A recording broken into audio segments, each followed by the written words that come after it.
Actually, it's no connection with Scotland at all. Okay.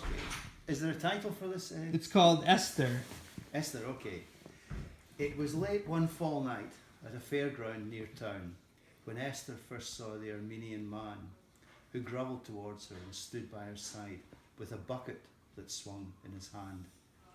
His grin stretched the folds of his pasty white cheeks. His lips hurled a dollop of murk on the curb.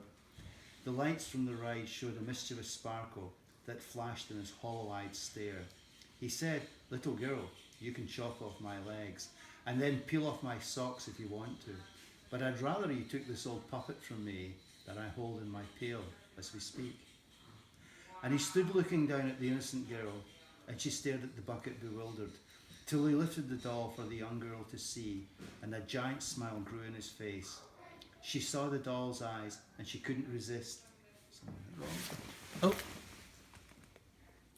Thank you. And she couldn't resist. And she thanked the man quickly and ran to the church.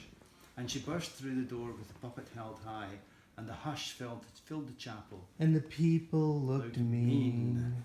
Esther tried in vain to pacify the mob. Quibble grew to spat, to wrangle, and then to brawl. The frenzied congregation struggled desperately to fetch the pretty puppet snugly nestled deep in Esther's leather sack.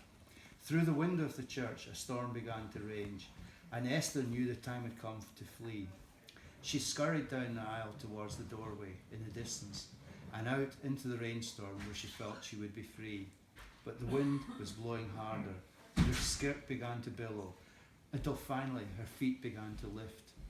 And then she rose above the people, and the houses, and the chimneys, and Esther and the doll were set adrift, floating higher over the hills, and the valleys, and the treetops. They'd flutter and glide, soaring and turning, suspended in air. With the earth far below them, they'd tumble and dive through the clouds. And she began to plummet earthward until she landed in the nasty part of town. She glanced about the village, sure to find the evil men who rob and pillage in the darkest hour of night. Nervously she fumbled for the pouch that led to the puppet on her rump. Feeling quite outnumbered, Esther hid behind a nearby pile of lumber, where she waited till the dawn, 'cause it would have been a blunder to succumb to a hoodlum on the prowl.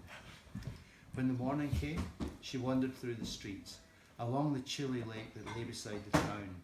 At last a peaceful moment, but she thought she heard it was an angry mob of joggers coming to knock her down.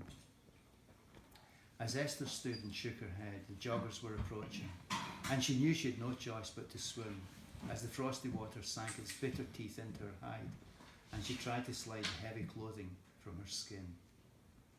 Naked now, she made her way towards the shore, when suddenly she felt a tiny tugging at her toe, and the puppet she'd forgotten wrapped its tiny little arms round her ankle and wouldn't let her go.